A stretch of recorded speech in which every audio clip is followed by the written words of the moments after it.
Welcome to my channel. Subscribe, listen, and enjoy my stories every day.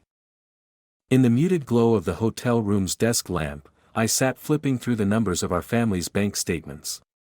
The numbers told a story I couldn't seem to follow, a narrative of unusual expenses that made little sense from halfway across the globe.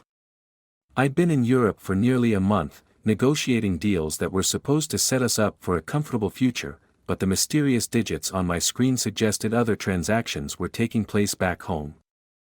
I rubbed the bridge of my nose, fatigue settling in my bones, and decided to confront the matter directly. Dialing my wife, Clara's number, I waited, listening to the endless ringbacks, but the line remained unanswered.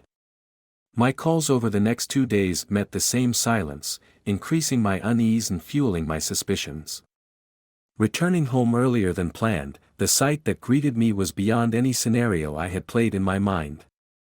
The house was dimly lit with the muffled sounds of music leaking through the closed doors. Pushing open the door to our living room, my breath caught at the spectacle before me. Clara, clad in a horological costume, complete with intricate clock gears and metallic adornments, was engaged in a surreal scene. She straddled a contraption that seemed straight out of a steampunk fantasy, an elaborate mechanical bull designed to resemble a giant pocket watch. The instrument was part of a local theater group's prop, which, as I would soon find out, was not infidelity but an art project she was passionate about. However, the shock and initial misinterpretation clouded my judgment. The feelings of betrayal, though unfounded, had already taken root. In the heat of the moment, I confronted her with accusations, the words spilling out in a torrent fueled by the images of betrayal I had painted in my mind. Clara's attempts to explain were drowned out by the roar of my indignation. My mind replayed the nights of unanswered calls and the cryptic bank transactions, which were actually payments for the costume and prop rentals. But reason was a distant whisper against the thunder of my accusations. In the days that followed, dialogue between us broke down.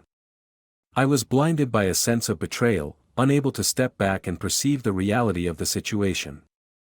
It was not just a marriage that was crumbling but my own sense of trust and judgment. Determined to erase the perceived deceit, I initiated a divorce, cutting all ties swiftly and surgically. The house, once a symbol of our shared dreams, quickly turned into a cold echo of disputes and signed papers. As I stepped out of the courthouse, the finality of the divorce decree in hand, the earlier image of Clara, vibrant and creative in her horological attire, haunted me. It was then the realization began to dawn, the true nature of the misunderstanding and the irreversible steps I had taken in response. The chilly breeze of early spring nips at my face as I walked the familiar path along the river, the one Clara and I often took on quieter evenings. It's been 3 weeks since the divorce was finalized, 3 weeks since I turned my world, and hers, upside down over a mistake that only grows clearer with each passing day. Today, I meet Tom, an old friend and occasional confidant, at a bench overlooking the water. His expression is solemn as he greets me, a stark contrast to his usual jovial demeanor. "Jake, you look like hell," Tom says without preamble, his brow furrowed with concern. I let out a short, humorless laugh. "Feel like it, too." I settle next to him, the metal of the bench cold through my coat. "I made a mess of everything, Tom. Based on a damn fantasy." He nods, listening intently as I recount the events that led to my drastic actions, the unexpected financial statements, the unanswered calls, and the nightmarish scene I walked into. "You didn't give her a chance to explain." Tom's voice is tinged with disbelief. "I thought I saw all I needed to see," I admit, rubbing my hands together for warmth. "I was so sure, so blinded by jealousy and paranoia." Tom shakes his head slowly. "And now? Now, I'm living with regret. And the worst part is, I still love her.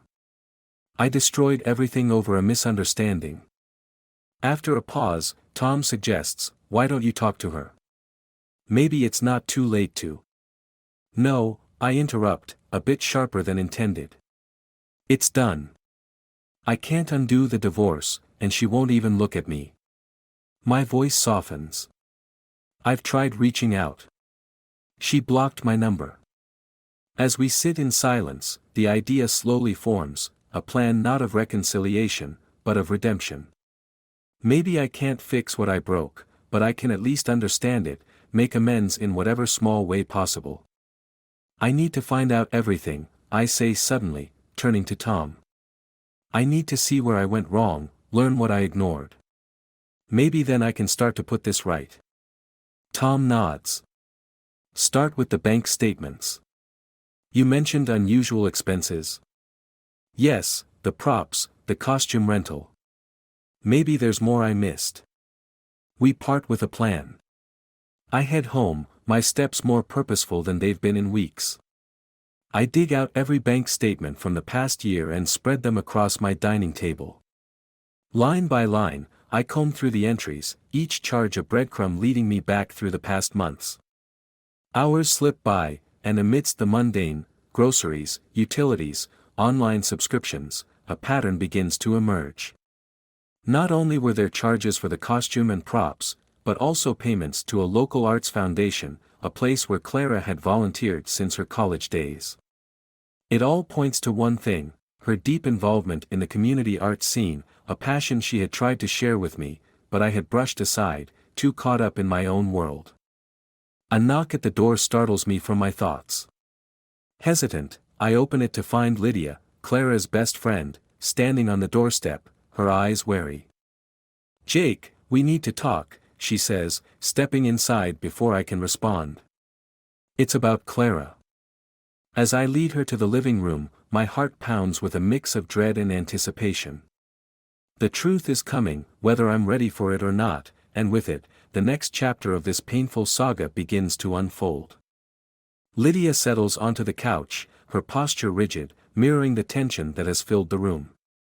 I offer a tentative smile, which she doesn't return.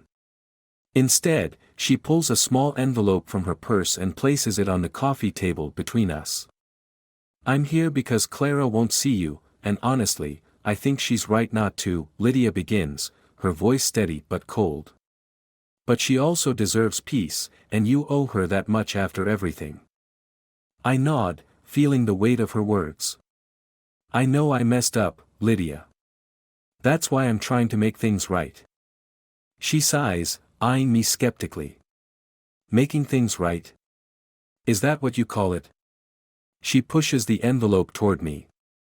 "This is why I'm here." Curious and a bit apprehensive, I open the envelope. Inside, there are several photos of Clara at various community events, always vibrant, always deeply involved in her art projects. There's also a detailed letter from Clara herself, explaining her side of the story, her involvement with the local theater, and her recent projects which included the elaborate costume I had misunderstood so completely. Lydia watches as I read, her expression softening slightly. "She was going to surprise you with a role in the play," she reveals. "The prop you saw her with? It was part of the scene. She wanted you to be part of her world." The words sting, a harsh reminder of my rash decisions. I never gave her the chance to explain. I just assumed the worst. "Yes, you did." Lydia's agreement is blunt. "And you hurt her deeply. But Clara isn't seeking revenge. She's seeking closure. She's moving to New York next week to work on a big project with a renowned art group." The news hits like a punch. New York. The reality that Clara is moving on, possibly out of reach forever, settles in with a heavy finality. Lydia stands, her next words deliberate. "She's starting anew, Jake. And maybe you should too. Learn from this. Don't destroy the next good thing because you jump to conclusions." The conversation shifts as we discuss how I can support Clara's new venture, albeit from afar. It's the least I can do, a way to offer support without infringing on the new life she's building. After Lydia leaves, I sit alone, surrounded by the remnants of my broken assumptions. The photos, the letter, they paint a picture of the woman I loved and failed because of my insecurities and inability to trust. The days that follow are a blur of activity.